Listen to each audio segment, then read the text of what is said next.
Hi everyone, welcome back to Fleecimals Friday. I'm Michelle with Fleecimals, here to show you some life skills with sewing and crafting. In today's video, I'll be showing you how to make little pattern weights. Now these are really great for weighing down your patterns if you have a paper pattern to work with, especially on a larger scale. When they start to get over 6 by 6 inches, it can tend to roll on the edges or move around a little bit. And when you're cutting with a rotary cutter, you really want it to stay as still as possible to get the cleanest and most concise cut through your patterns. So today I'll be showing you how to make these pattern weights using just a few simple materials and really cost effective as well. So the first thing that you're going to need is these washers. These are the largest size that they had at my local hardware store. The size is right here. It's going to be the width of them is 1.5 inches. So I was really looking for whatever was going to be widest as well as heaviest. So this pack was only about $1.25 and it comes with 6. And for this, I only need 3. So get my open pack. I have 3. And then I'm also going to grab a thin ribbon. This ribbon is pretty thin. It only measures a little over 1/4 inch. It says 3/8. I would definitely just look at your store for whatever is going to be thinnest. The main key is going to be what's going to fit through the opening in your washer. So if you have a larger washer and you have a larger center hole, you could probably do a wider ribbon. But this is what I could find, and this is the ribbon I had on hand, and they work really well together. So what you're going to do is you're going to cut a piece of ribbon that is 36 inches long, so 1 yard long. So I've already done that. And to make life just a little easier, I'm also going to take a lighter and burn the edges. Now, ribbon is made of a synthetic material, so it's not going to catch on fire. It's going to melt instead. So it's essentially going to cauterize the ends of the ribbon and keep them closed off so you don't have any of this fraying right here. So I'm just going, and if you pull that fraying, you're going to get a loop like that. So I'm going to flatten it out, and I'm just going to trim the ribbon around. Clean up my mess as I go.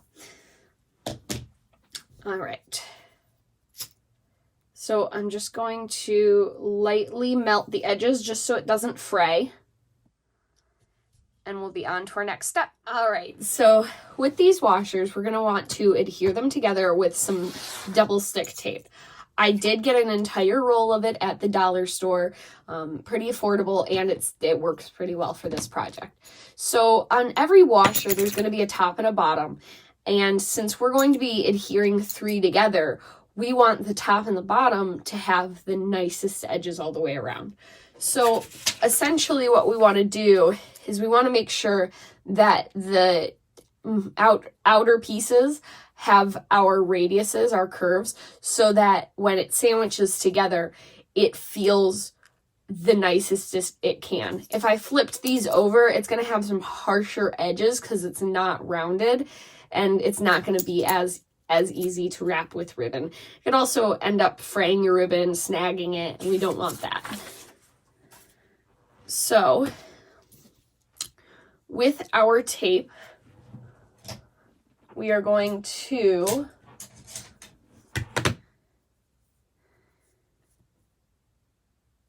just cut little pieces that are about 1/2 inch to 3/4 inch long. I'm going to do 3 at a time.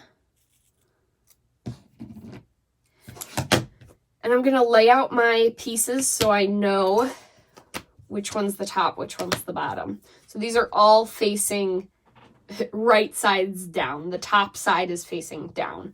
So I'm going to start with my top piece and add my 3 pieces of tape in a little triangle. I found that this was the easiest and fastest way to adhere them together with 3 little pieces.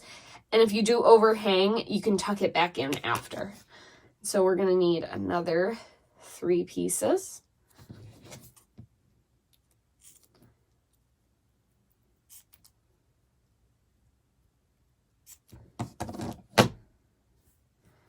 We're going to put that on the middle one.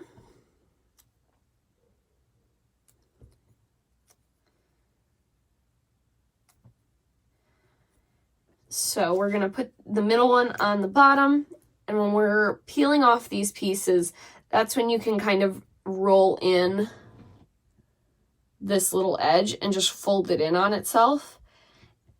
That way you don't have any protrusions of double-sided tape.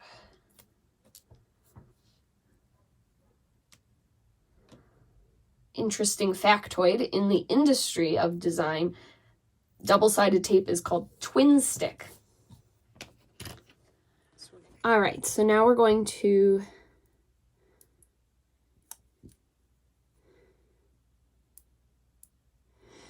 once we have all these pieces peeled off, we can adhere them together.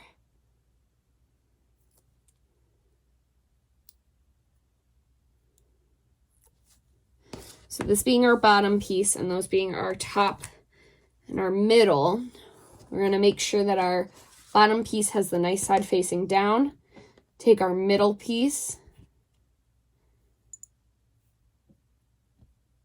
line them up, and I find using like almost all of my fingers to line up the edges really helps. You can also use the side of a table as well, but since the contact on the side of the table is only at one point, it may essentially fan out from one another. So now we're going to take our top piece and adhere it. And at this point, the one that we've made is already right sides facing out. If you only need this heaviness of weight, you can always go ahead with this. I just find that having more weight isn't going to harm me in the long run. So I'm going to add that. Now I've had my hot glue gun heating up for a little while now. So I'm going to bring that over. And we're going to start attaching the ribbon. So we're going to take one end, and this ribbon has a shiny side versus a matte side, which is really great to show you guys that if you have a ribbon like this black one that's two-sided, it's exactly the same inside and out, it's a little easier. But for this one-sided ribbon, you always want to make sure that your shiny side is facing out so it looks the nicest. So the first thing we're going to do is we're going to adhere our ribbon.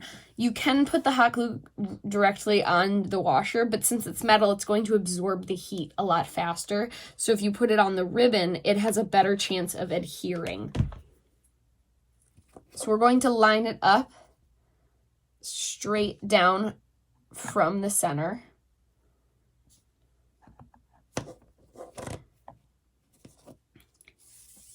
And start wrapping. So we want to take our other end and go down and under and pull gently and slowly, and then start. So once you get through, you're going to pull tight and then go to wrap again. Now you don't want to wrap it like this where there's some exposed, but you don't want to wrap it over wrapping it because the center of the circle is very small. So you want to overlap it by almost as little as possible. And then what I do is I hold it with my hand on the other side to make sure it's taut.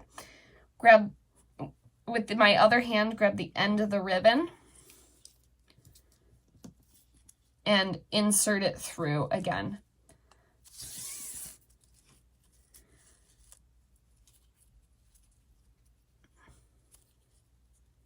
We're going to make sure that our ribbon is straight and keep wrapping.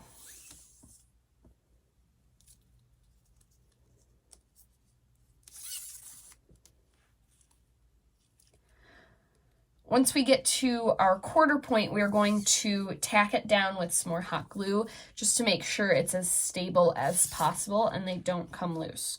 So at this quarter point, I'm going to wrap to the back side, hold it tight with my finger, take my hot glue gun, and I'm going to put directly on the metal, but also on this part of the ribbon that it's going to be overlapping. And I'm going to pull tight. I'm not going to be inserting the ribbon just yet. I want to make sure that it's cool before doing so I know that it's properly adhered. And then you're going to continue wrapping, and at each quarter point, you're going to glue again. So I do have another one almost ready. I found that the 36 inches was a good amount of ribbon.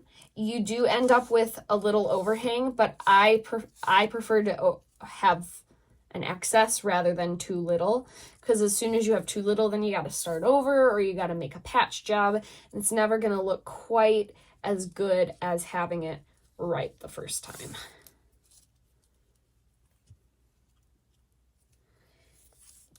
And as you wrap, certain ribbons are going to be bulkier than others, so the center is going to get tighter and tighter. So by the time I got finished with the black one, which is a ribbed ribbon, the center was almost non-existent. So I tend to fold the end of the ribbon every time that I put it through the hole, just to make it a little easier on myself.